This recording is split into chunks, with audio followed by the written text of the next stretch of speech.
Bismillahirrahmanirrahim. Assalamualaikum warahmatullahi wabarakatuh. Sahabat muslim yang dirahmati Allah, kali ini ada sebuah cuplikan yang cukup menarik, yaitu perjalanan seorang mualaf wanita yang kebetulan diceritakannya di sosial media, dan semoga saja bisa menginspirasi. Yuk kita saksikan bersama-sama.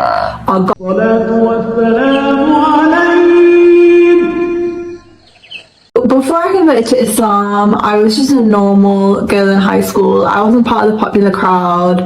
A lot of people actually didn't know who I was. I wasn't good at sport or anything like this. I was literally just a normal girl in high school who not many people know. I had a few friends, but that was about it.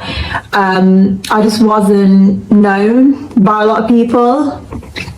I told a few people that I converted to Islam, but there wasn't a big reaction. Like, obviously, because not a lot of people knew me, people weren't talking about it, this sort of thing. So I kind of just converted to Islam privately, and then things kind of changed.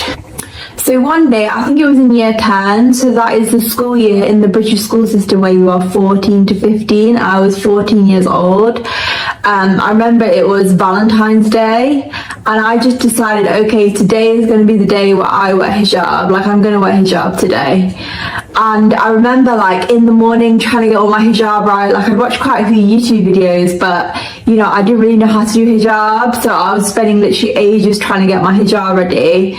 And then I went to school, and the first thing I had in school was form time, and there wasn't a big reaction in form time. There was one girl who I told I was Muslim to, and she kind of said, oh, you know, you've got to take your headscarf off, you need to take your headscarf off, and I was just a bit like, no, I'm wearing hijab now. And it was really awkward, but, you know, nothing happened in that form time. And then after that, the whole year I had maths class. I've actually talked about this in my other videos, so I'm not going to go into massive detail about it, but literally I walked into maths class and the whole year went out in the corridor and just started laughing. I remember this one guy was like, who is that girl? Like, why she got a headscarf on? And this guy was like, oh, she's in my class, she's such a weirdo. And the teachers were really struggling to kind of control the kids and get them back to class because they were just all laughing so much about me wearing a headscarf. Like, they just found it hilarious. And this kind of leads to my first point about what to expect, or what happened to me when I converted to Islam in high school, and that is, be prepared for Islamophobia. So I feel like as white people in the UK, we are quite privileged in that we don't tend to experience prejudice as a white person, we don't tend to experience discrimination, we don't tend to experience like religious bias bullying, whereas when you convert to Islam, like, you start to experience Islamophobia, and that is a very hard thing to experience. Like, you're going to be asked a lot of passive aggressive questions like, aren't you hot in that? Is your mum a terrorist? Are you a terrorist? These sorts of things. And these are actually questions that I was actually asked by people, you know, that ask you, why do Muslims kill people? And kind of people will constantly bring up your religion in conversation. Like, it's not in a nice way as well. Like, they'll ask you questions, but they'll be kind of with a negative turn. So just prepare for the fact that you are going to experience Islamophobia. You know, I had my hijab pulled off twice. I had people call the police saying that I was a terrorist. Like, as a white person, you just don't experience that sort of thing. And when you start experiencing Islamophobia as someone who puts hijab on in high school, it's going to be really difficult because you've never experienced that before. I definitely will make you have respect for the Muslims who have probably been experiencing sort of similar things for their whole life. And obviously this is going to depend on the school that you're in. So I was in a predominantly white school in Manchester, and I do think there were quite a lot of prejudice attitudes at that school. It was quite an Islamophobic school.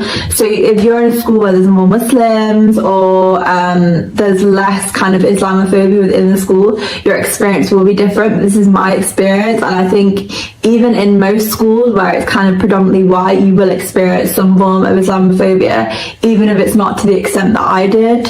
Then this leads into my second point about converting to Islam, which is you will be treated like a circus freak, and you'll be asked a lot of questions, you know, like, why do you convert to Islam?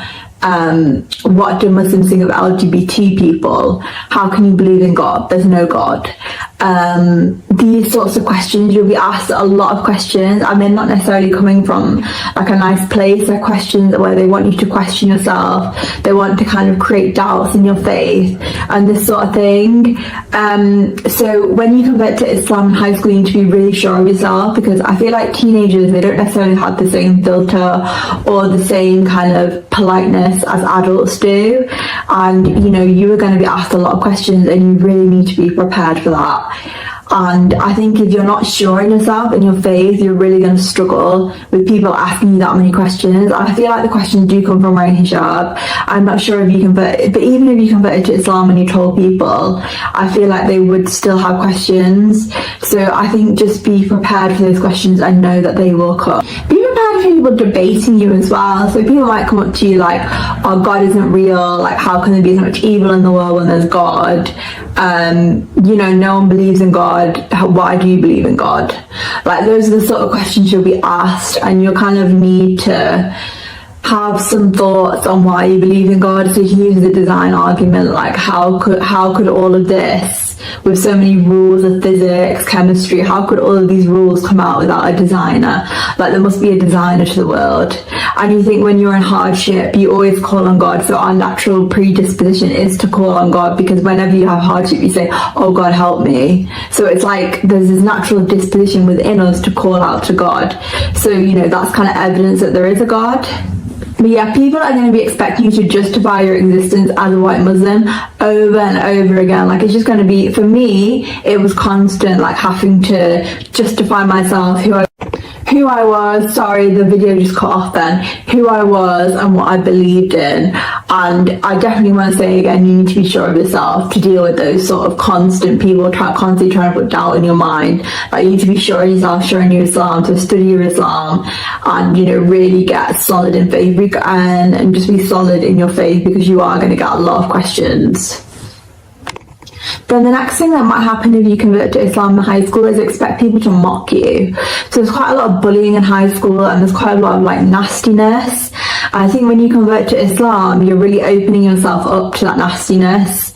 So when I converted to Islam, one thing I did is I used to pray in like the assembly hall, because there was nowhere else to pray. So I asked, like, I need to pray at lunch times, and the school were like, okay, that's fine, like, we'll give you somewhere to pray.